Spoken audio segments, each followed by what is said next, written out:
और just 2 weeks के अंदर, मैक्सिमम 2 वीक्स के अंदर आपको इसका आंसर आ जाएगा और आंसर में आपको डेफिनेटली वीज़ा आएगा। अगर आपका पासपोर्ट ब्लैंक है, किसी मुल्क का कोई वीज़ा नहीं लगा हुआ, बहुत सारे लोग परेशान होते हैं कि हमारा पासपोर्ट ब्लैंक है, हम कैसे स्टार्ट करें, हम ब्लैंक पासपोर्ट को कोई वीज़ा नहीं देता, तो आप बेफिक्र होकर सिंगापुर का वीज़ा अप्लाई करें, आपको डेफिनेटली सिंगापुर का वीज़ा मिलेगा।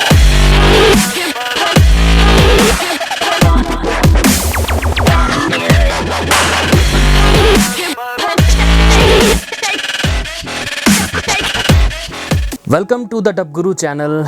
दोस्तों, मेरी वीडियोस को पसंद करने का बहुत शुक्रिया और मैं आपका बहुत शुक्रगुजार हूँ कि आप मेरी वीडियोस को पसंद करते हैं और उनको लाइक करते हैं। अब मैं अपनी वीडियोस के साथ साथ एक नई सीरीज़ का आगाज़ करने वाला हूँ जिसमें मैं बताऊँगा कि वीज़ाज़ कैसे अप्लाई किए जाएँ। बहुत से लोग होते हैं जो एजेंट्स को पैसे पे करते हैं, बहुत सारे लोगों के साथ फ्रॉड भी हो जाता है। बहुत सारे लोग एजेंट्स को पैसे तो पे कर देते हैं, लेकिन एजेंट्स अप्लाई कराते हैं एम्बेसी में और एम्बेसी वाले वीज़ा रिजेक्ट कर देते हैं। एजेंट्स पहले आपको बहुत ख्वाब दिखाते हैं कि आपका वीज़ा अप्लाई कर रहे हैं, हम आपको 100% गारंटी है वीज़ा मिलने की, आपके चांसेस बहुत हाई हैं। वो इस तरह की बातें आपको करते हैं ताकि आप उनकी बात पे यकीन करें, और जब आप उनकी बात पे यकीन करते हैं, आप उनकी फ़ीस उनको पे कर देते हैं, वो आपका वीज़ा अप्लाई करवाते हैं और एम्बेसी आपका वीज़ा रिजेक्ट कर देती है। उसमें बहुत सारे फैक्टर्स होते हैं, बहुत सारी वजहें होती हैं जो एजेंट आपको बताते नहीं और आपको बस ये कहते हैं कि आपकी किस्मत में नहीं है वीज़ा, आपकी किस्मत में सफ़र नहीं है, जबकि ऐसा कुछ नहीं है। आपकी किस्मत में सफ़र डेफिनेटली होता है और ये कोई 2020 का साल है, 2021 आने वाला है, तो इसमें ये नहीं है कि हम सब कुछ किस्मत पे डाल दें। इंसान के ख़ुद पे भी डिपेंड कर रहा होता है कि इंसान किन चीज़ों को फॉलो कर रहा है, किन चीज़ों के थ्रू वीज़ा अप्लाई कर रहा है। तो मैं इस पूरी सीरीज़ में आपको डिफरेंट कंट्रीज़ का वीज़ा अप्लाई करने का तरीका भी बताऊंगा और साथ में कुछ स्पेशल टिप्स भी दूंगा, साथ में ट्रिक्स भी बताऊंगा, साथ में कुछ गाइडेंस भी दूंगा कि कैसे आपको वीज़ा अप्लाई करना चाहिए। जैसे आने वाली वीडियोस में मैं बताऊंगा बैंक स्टेटमेंट कैसी होनी चाहिए आपकी, और एजेंट्स के थ्रू आप अप्लाई ना करें। एजेंट्स के बग़ैर, मतलब एजेंट्स के ऊपर पैसे लगाने के बजाय आप ख़ुद डायरेक्ट अप्लाई करें, घर बैठे अप्लाई करें, अपने ऑफिस में बैठे हुए अप्लाई करें, ख़ुद अप्लाई करें वीज़ा। जो काम एजेंट ने करना है वो सारे मैं आपको सिखाऊंगा कि कैसे आप अप्लाई कर सकते हैं वीज़ा के लिए। तो आज की वीडियो में मैं आपको बताता हूं कि सिंगापुर का वीज़ा आप कैसे ले सकते हैं। सिंगापुर एक बहुत खूबसूरत मुल्क है। सिंगापुर उसके मुल्क का भी नाम है और उस पूरी डिस्ट्रिक्ट जो है उसको सिंगापुर ही कहते हैं, उसका कोई शहर नहीं है क्योंकि वो छोटा सा कंट्री है, लेकिन वो इतना खूबसूरत है, इतना खूबसूरत है कि अल्फाज में बयान नहीं कर सकता मैं।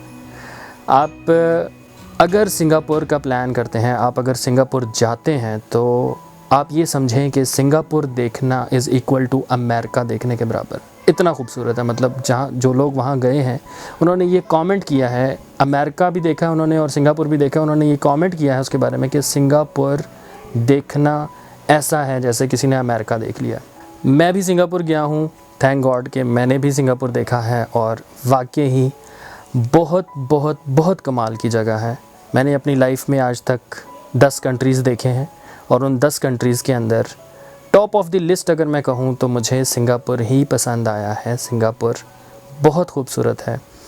कुछ लोग हैं जो दुबई और सिंगापुर को कंपेयर करते हैं, लेकिन दुबई उसके सामने कुछ नहीं है। मतलब सिंगापुर का जो वो मरीना बे है, गार्डन बाय द बे है, उसके बाद आप देखने जाते हैं सेंटोसा। सिंगापुर का जो सेंटोसा है बहुत ही खूबसूरत जगह बनी हुई है।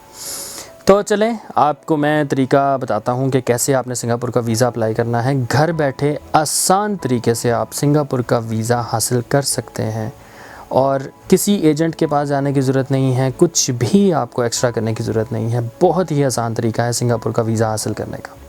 इस काम के लिए सबसे पहले तो आपके पास एक अदद कंप्यूटर होना चाहिए और उस कंप्यूटर के ऊपर इंटरनेट चलना चाहिए। उसके बाद आप अपने कंप्यूटर स्क्रीन पे जाते हैं और गूगल पे आपने ऑब्वियसली गूगल क्रोम या इंटरनेट एक्सप्लोरर या जो भी ब्राउज़र आप यूज़ कर रहे हैं उसके ऊपर आपने सिंगापुर वीज़ा की वेबसाइट खोलनी है, जो कि है singaporevisaonline.sg। ये जब आप वेबसाइट खोल लेंगे तो इसके ऊपर सामने आपको नज़र आएगा welcome to Singapore online visa online. सामने अप्लाई नाउ का बटन आ रहा है, आपने अप्लाई नाउ का बटन क्लिक कर देना है।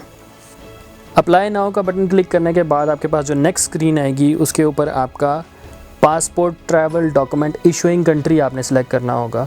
तो ऑब्वियसली वहाँ पे आप पाकिस्तान सेलेक्ट कर देंगे अगर आप पाकिस्तान से अप्लाई कर रहे हैं। अगर पाकिस्तान से अप्लाई नहीं कर रहे, किसी और कंट्री से अप्लाई कर रहे हैं, तो आपने वो कंट्री सेलेक्ट कर देना है। उसके बाद नेक्स्ट स्क्रीन जो आएगी वो आएगी, आपके पास एक पूरा फॉर्म ओपन हो जाएगा।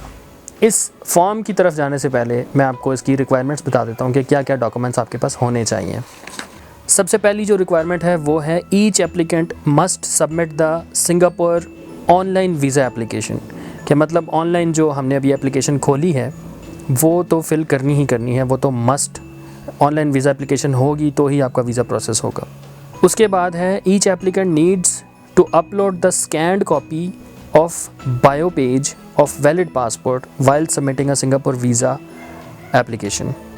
इसका मतलब यह है कि जो आपका बायोडाटा है ना, जिस पेज के ऊपर आपका बायोडाटा होता है पासपोर्ट की, जहाँ पे तस्वीर होती है, नाम होता है, पासपोर्ट नंबर होता है, CNIC वगैरह सब कुछ लिखा होता है, आपने वो वाला तो डाटा का जो स्कैन्ड कॉपी है वो तो आपने लाजमी अपलोड करनी ही करनी है।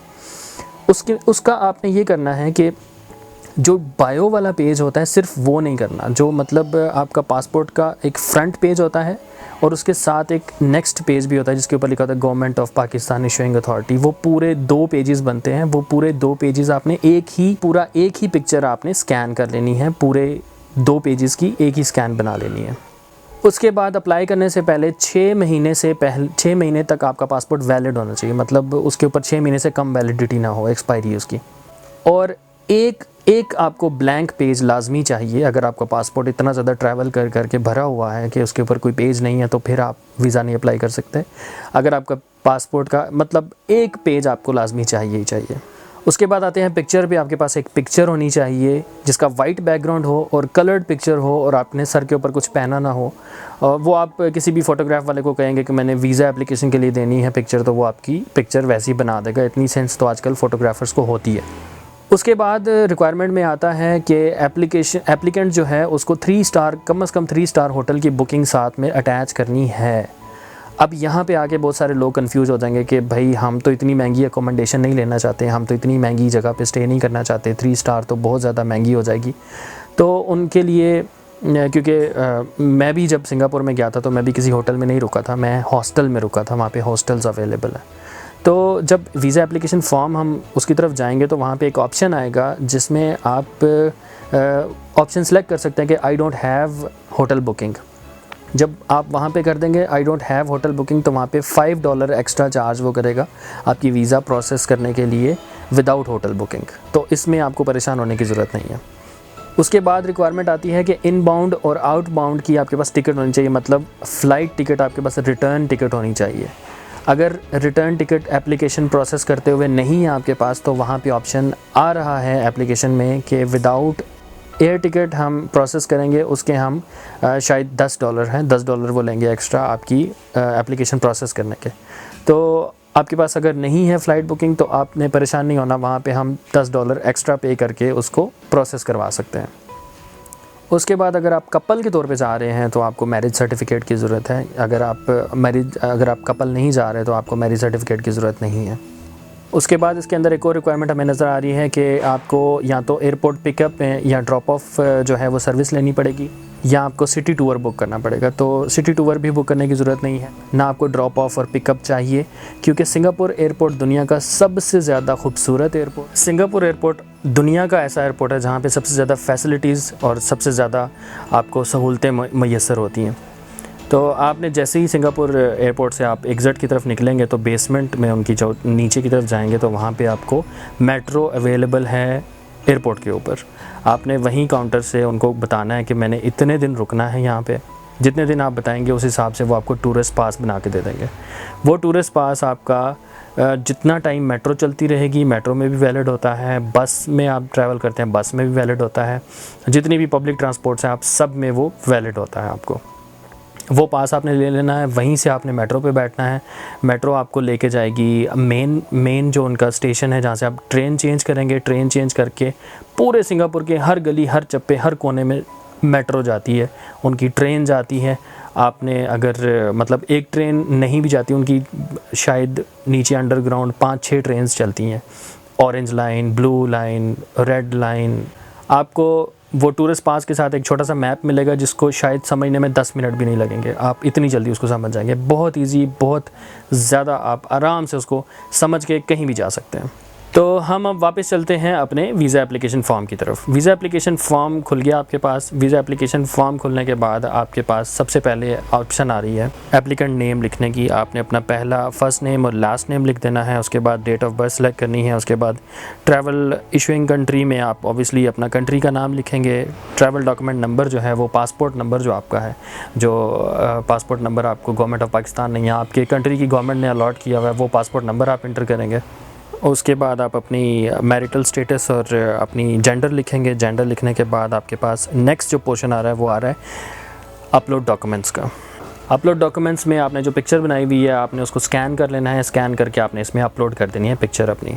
उसके बाद जो आपने अपना पासपोर्ट का जो पहले जो 2 पेज थे वो स्कैन किए थे वो आपने इसमें अपलोड कर देना है। उसके बाद आपको नज़र आ रहा है एक फॉर्म 14A।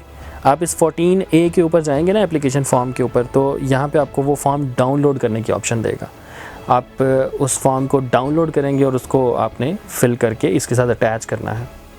उसके बाद आपको ऑप्शन नज़र आ रही है होटल बुकिंग की, जिसके नीचे आपको I have confirmed hotel booking और सामने लिखा हुआ I don't have hotel booking, उसके साथ प्लस $5 का साइन आ रहा है। तो ये $5 वही जो मैं पहले आपको बता रहा था डॉक्यूमेंट्स बताते हुए कि आपने जब ये चेक करना है तो आपकी एप्लीकेशन जो है वो बगैर होटल बुकिंग के प्रोसेस होगी और $5 उसके एक्स्ट्रा लगेंगे सिर्फ। उसके बाद आपके पास एयर टिकट का भी ऑप्शन आ रहा है जिसके अंदर आप के $10 लगेंगे और $10 में आप विदाउट एयर टिकट आप अपनी एप्लीकेशन प्रोसेस करा सकते हैं। उसके बाद कॉरेस्पॉन्डिंग ईमेल आपने जो है वो सही वाला देना है। कॉरेस्पॉन्डिंग ईमेल बहुत ज़रूरी है क्योंकि अगर कोई एडिशनल डॉक्यूमेंट उनको रिक्वायर्ड होगा तो वो आपको ईमेल के ज़रिए ही रब्ता करेंगे। उसके बाद आपका फ़ोन नंबर की ऑप्शन आ रही है। इंस्टेंट मैसेज के लिए आपको व्हाट्सएप की ऑप्शन भी मिल जाती है और वही चैट की ऑप्शन भी है यहाँ पे अवेलेबल। वाइबर की है तो ज़्यादा लोग व्हाट्सएप ही यूज़ करते हैं पाकिस्तान में, इसलिए व्हाट्सएप की ऑप्शन ज़्यादा अच्छी है। आप व्हाट्सएप ही नंबर अपना दीजिए। ये सारी चीज़ें फिल करने के बाद आप आ जाते हैं पेमेंट वाले सेक्शन की तरफ और पेमेंट वाले सेक्शन में 92 जो है वो बेसिक उनकी फ़ीस है। उसके बाद $5 एक्स्ट्रा लग जाएंगे। होटल बुकिंग वाले $10 वो वाले लग जाएंगे। तकरीबन आपका ये $103-104 के अंदर ये एप्लीकेशन सबमिट हो जाएगी आपकी। लेकिन आपने पेमेंट उसकी ऑब्वियसली एप्लीकेशन सबमिट करने से पहले ही करनी है। तो नीचे आपको नज़र आएगा पेमेंट का ऑप्शन। आपने वहाँ पे अपना क्रेडिट कार्ड या डेबिट कार्ड जो भी है आपके पास वो वाला सिलेक्ट करना है, वीज़ा कार्ड या मास्टर कार्ड, कार्ड नंबर वगैरह डाल के आपने सबमिट नाउ का ऑप्शन क्लिक करेंगे तो आपकी एप्लीकेशन सबमिट हो जाएगी। अब आपकी सिंगापुर की एप्लीकेशन सबमिट हो गई है। अब आपको सिर्फ वेट करना है कि आपको रिसीव होगा आपका वीज़ा। आपका वीज़ा आपको ई-वीज़ा अगर वो भेजेंगे तो ईमेल पे आ जाएगा। वैसे मुझे भी वीज़ा उन्होंने कोरियर ही किया था, लेकिन वीज़ा मुझे जो भेजा था उन्होंने वो स्टिकर वाला भेजा था जो कि मैंने उसको अपने पासपोर्ट के अंदर पेस्ट कर लिया था उस वीज़ा को। और वैसे नॉर्मली अब ये लोग जो है वो स्टिकर नहीं भेजते, अब ये लोग ई-वीज़ा ही भेजते हैं ज़्यादातर। लेकिन ये प्रोसीजर है पूरा। वीज़ा आप इस तरह से एप्लीकेशन सबमिट कर सकते हैं और जस्ट 2 वीक्स के अंदर, मैक्सिमम 2 वीक्स के अंदर आपको इसका आंसर आ जाएगा। और आंसर में आपको डेफिनेटली वीज़ा आएगा। अगर आपका पासपोर्ट ब्लैंक है, किसी मुल्क का कोई वीज़ा नहीं लगा हुआ, बहुत सारे लोग परेशान होते हैं कि हमारा पासपोर्ट ब्लैंक है, हम कैसे स्टार्ट करें, हम ब्लैंक पासपोर्ट को कोई वीज़ा नहीं देता, तो आप बेफिक्र हो के सिंगापुर का वीज़ा अप्लाई करें, आपको डेफिनेटली सिंगापुर का वीज़ा मिलेगा। और अगर आप सिंगापुर प्लान कर रहे हैं जाने का तो आप उसके साथ में श्रीलंका, थाईलैंड और मलेशिया भी जा सकते हैं। एक ही टिकट में आप ये सारे कंट्रीज़ घूम के आ सकते हैं। मैं एक वीडियो सेपरेट बनाऊंगा कैसे आप एक टिकट के अंदर ये 4 कंट्रीज़ घूम के आ सकते हैं और आपका ट्रिप बहुत ही सस्ता और बहुत ही बजट में रहेगा। अगर आपको मेरी वीडियो पसंद आई है तो इस वीडियो को ज़रूर लाइक कीजिएगा, अपने दोस्तों के साथ शेयर कीजिएगा और मेरा channel the dub Guru subscribe कीजिएगा क्योंकि आने वाले टाइम में आपको बहुत अच्छी वीडियोस देखने को मिलेगी। खुदा।